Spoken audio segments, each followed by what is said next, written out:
ma räägin ka paar sõna, kuigi ma ei ole midagi valmis mõelnud, aga ma tahan meenutada seda, kuidas mina ja Liis lasteaias koos kalpsasime. Me nimetasime seda niimoodi, et kuidas meile meeldis koos nende väikeste lastega. Te kindlasti nägite ka seda slaidishow'd, kus ta tahab, et teda meenutataks laste kirjanikuna, et see oli tegelikult tema südamesoov ja milleni ta nagu püüdles. Ja lihtsalt ma meenutan seda hetke, kuidas me olime seal lasteaias ja ta andis lastele seda kehalist kasvatust nii-öelda ja siis me nimetasime seda kalpsamiseks. Kalpsasime seal hommikuti koos.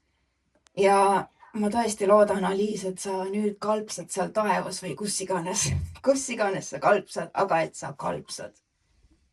Ja saadan ka mina sulle soojust, valgust, armastust, nagu sina saadad meile. Et see, kui te vaatate seda slaidishow'd, et need algussõnad on ju tema enda kirjutatud.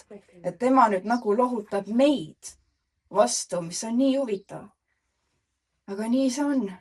Ja ma tõesti loodan, et olles tema sõber juba 10 aastat, et kõigil inimestel oleks elus au kogeda sellist nagu tingimusteta armastust, ma nimetaks seda.